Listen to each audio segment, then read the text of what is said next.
Eva, I think I just lost my job. I think it's over. He looked at me and he said, Marco, this isn't working out. Wait. Slow down. Breathe with me first. In and out. What happened? My new job. My first real job here. I did everything wrong, Ava. He's so angry. And it's because of my English. My English ruined it. Okay, listen to me. You did not lose your job yet. He said, this isn't working out. That is not, you're fired. Those are different words. Do you hear me? But it feels the same. It feels exactly the same. I know it feels that way, but feelings and facts are not the same thing. So we're going to fix this together right now before you walk back in there. You and me. Okay? I have 10 minutes. He's in the back. He told me to wait here. That's all he said. Wait here. And then he walked away. Good. 10 minutes is enough. 10 minutes is a lot, actually. But first, you need to tell me one thing. The most important thing. What? What did he ask you to do this morning? The real instruction. Not what you did. What he asked. That's the problem. I don't really know. That's why I'm scared. Okay. Then that is exactly where we start.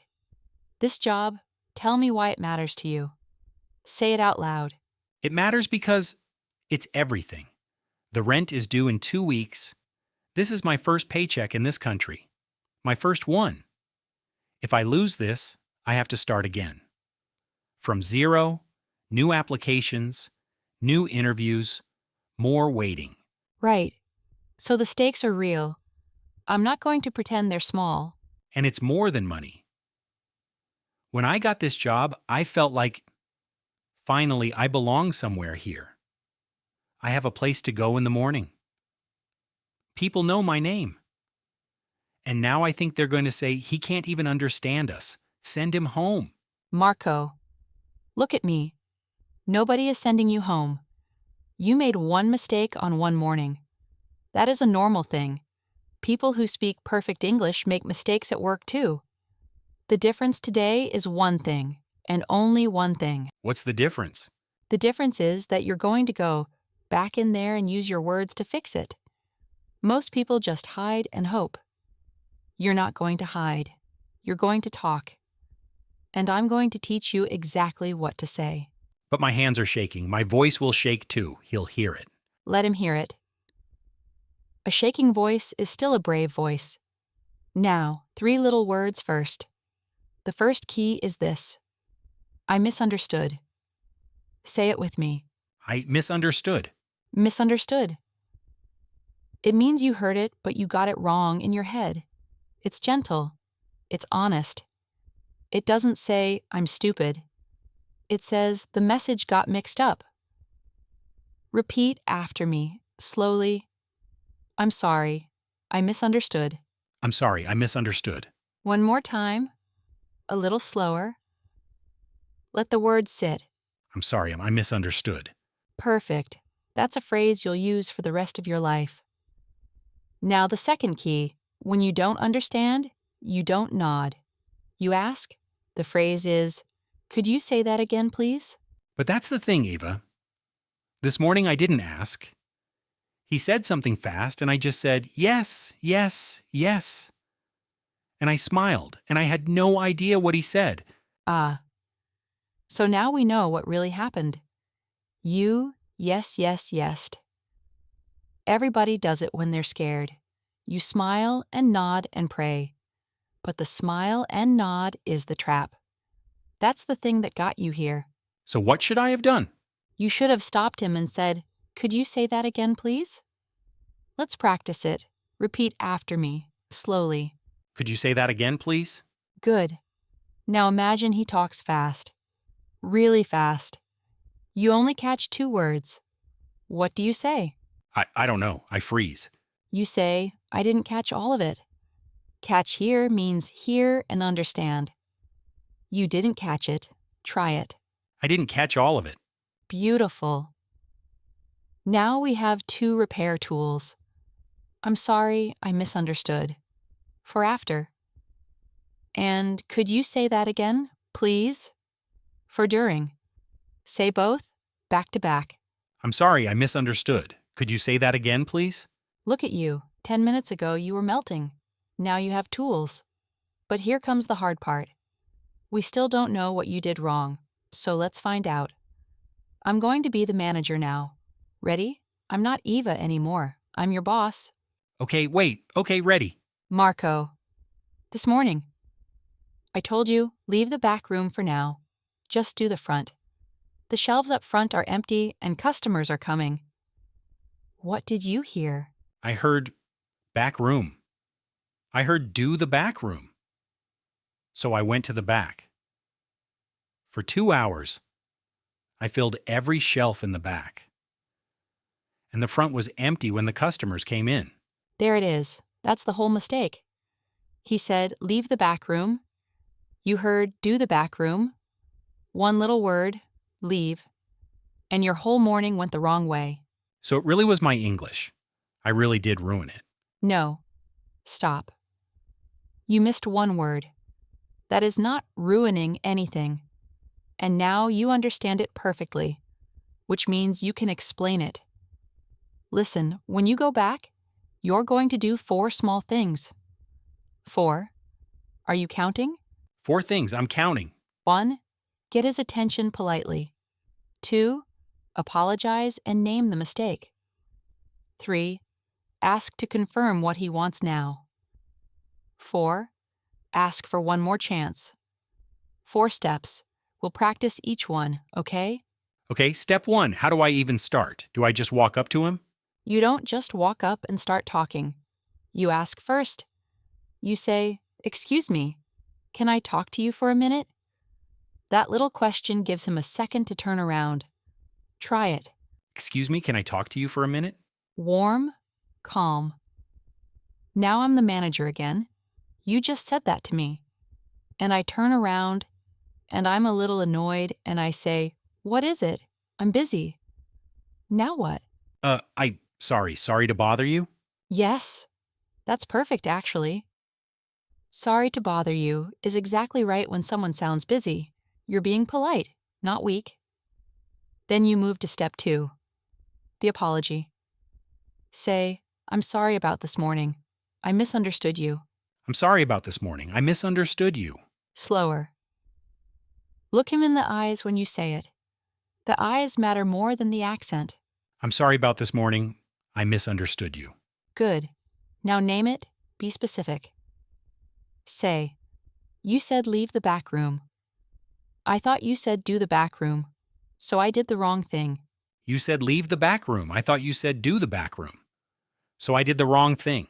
That, Marco, is a great sentence. Do you know why it's great? Because it's true? Because it shows him you finally understand. A boss doesn't need you to be perfect. A boss needs to know you understand now and you won't do it again. You just proved both. Okay, that part's done. But the next step is the one that scares people the most. Which one? Step 3. Confirming. After you apologize, you don't guess again. You make sure. You ask him to repeat exactly what he wants, and you check it. The magic phrase is, "just to make sure I understand." Say it. Just to make sure I understand. You start with that, and then you say back what you think he wants. Like a mirror?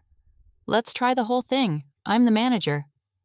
I say, "Okay." Now go finish the front, then break down the empty boxes. What do you say back? Just to make sure I understand, you want me to finish the front first. Then the boxes? Yes. And add one more tool. When the words are hard, you write them down. You say, "Let me write that down." It's not childish. It's smart. Smart workers carry a little notebook. Try it. Let me write that down. Perfect. So you confirm with your words, and you confirm with your pen. 2 safety nets. Now you'll almost never get the wrong thing again. Feel that? That's confidence growing. A tiny little bit, but step 4, asking for another chance. That's the one I can't do. What if he just says no? Then we'll handle no too. But first, the asking. Here's the phrase, and it's a big one. I'm still learning English, but I'm a hard worker. Say it. I'm still learning English, but I'm a hard worker. Hear that little word, but? It's powerful. The first part is honest. You're learning. The second part is your promise. You work hard. But turns a weakness into a strength. Say it again and be proud this time. Chin up. I'm still learning English, but I'm a hard worker. Yes. Now the ask itself. Soft and direct at the same time. Could you give me one more chance? Repeat after me. Slowly. Could you give me one more chance? One more time. Don't rush the end. Let the question land and then be quiet.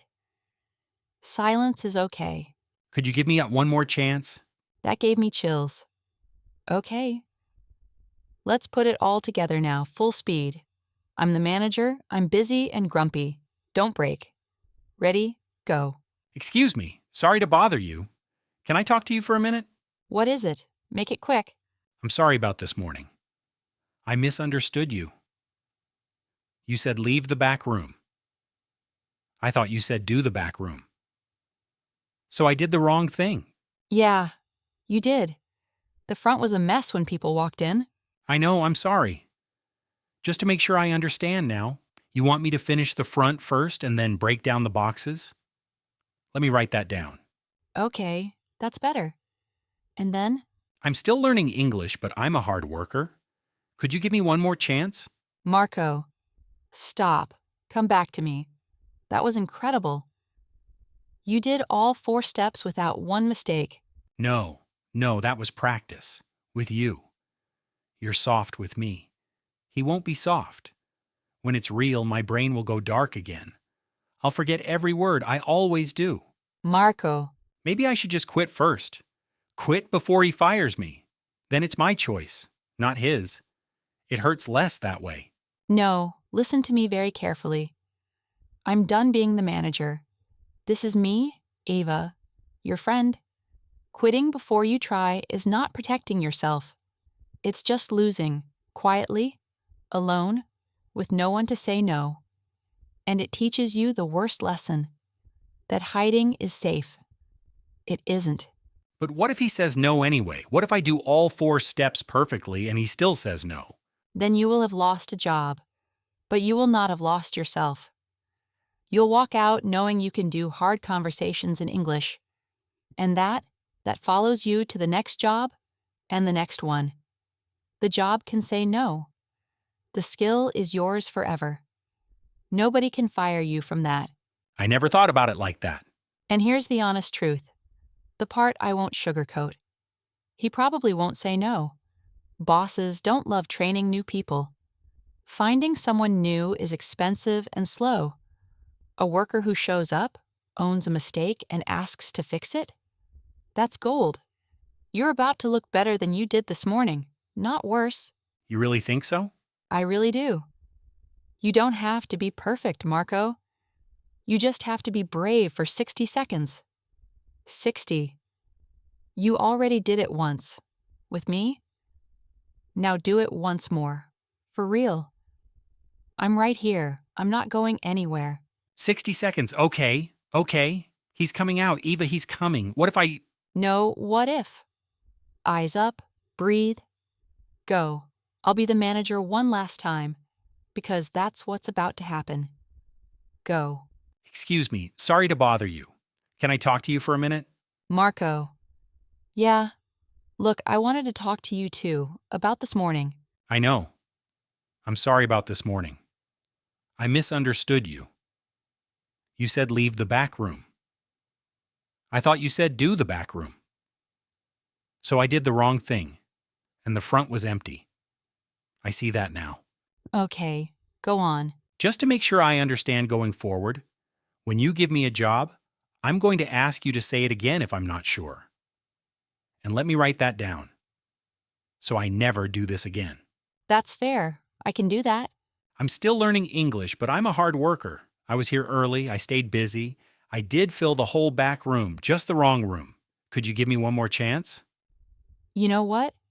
Yeah. Honestly, most people would have just gone quiet and hoped I forgot. You came and talked to me. I like that. Finish the front, break down the boxes, and tomorrow we start fresh. And Marco, ask me, always ask me. I'd rather answer 10 questions than clean up one mess. Thank you. Thank you so much. I won't let you down. Okay, Marco. Marco, it's me again. It's Eva. Did you hear yourself? Did you hear what just happened? He said yes. Ava, he said yes. He said he likes that I came and talked to him. He's keeping me. He's keeping you. And he asked you to keep asking questions. Do you understand what that means? The thing you were most afraid of, not understanding. He just told you it's welcome. Asking is not the problem here. Asking is the solution. My hands stopped shaking, right in the middle. I didn't even notice when. They just stopped. That's what happens. The fear is biggest before you start. The moment your mouth opens and the words come out, the fear gets smaller. Every single time. You felt it yourself today. I almost quit. I almost walked out before I even tried. I almost lost the whole thing because I was too scared to use 4 little sentences. But you didn't. That's the only part that counts. You were scared and you did it anyway. That's not scared. That's brave. They're not the same. You don't have to be perfect. You just have to be brave. Just brave. For 60 seconds at a time. And next time it'll be 50 seconds. Then 30. Then one day you'll just walk up and talk. And you won't even remember you were the man who used to freeze. I want to remember today, though. The day my English almost cost me the job and saved it instead. Saved it instead. I love that. Okay. Before you run back to those boxes, let's lock in your tools. Quick recap so they're yours forever. Repeat the feeling of each one. Okay, teach me one more time. First, could you say that again, please? You use it the moment the words go too fast. For example, boss talks quick. You say, sorry, could you say that again, please? Could you say that again, please? Second, I didn't catch all of it. That's when you got some, but not everything. I'm sorry, I didn't catch all of it. The last part? I didn't catch all of it. Third, I'm sorry, I misunderstood. That's your repair phrase for after a mistake. Clean, honest, no drama. I'm sorry, I misunderstood you this morning. I'm sorry, I misunderstood. Fourth, just to make sure I understand. Your safety net. You say it, then you say the job back in your own words. Just to make sure I understand, you want the front first? Just to make sure I understand. Fifth, let me write that down. Smart, not childish. The best workers carry a little notebook and a pen. Let me write that down. And the big one. Sixth, I'm still learning English, but I'm a hard worker. Could you give me one more chance? Your honesty plus your promise plus your ask. All in one breath. I'm still learning English, but I'm a hard worker. Could you give me one more chance? Those 6 will carry you through almost any hard moment at work. Keep them close. Whisper them on the bus. Practice them in the mirror. So the real time isn't the first time. So the real time isn't the first time. I get it now. That's why we do this. That's exactly why. And that's something you can have too. If Marco's panic felt a little too real just now, like you've stood frozen in a room like that, then come live these scary moments here with us first. Subscribe and follow Marco through every real situation you'll face out there. One real story at a time, and you'll be ready faster than you think. A little every day. And tell us in the comments, what's the one thing at work you're most afraid to say in English? The one sentence that makes your hands shake. Tell us you're not the only one. You're really not. Tap like if Marco's panic felt too real today. And turn on the bell so the next story finds you first. Now, Marco, go finish that front. And then? Break down the boxes. I wrote it down. That's my guy. Go.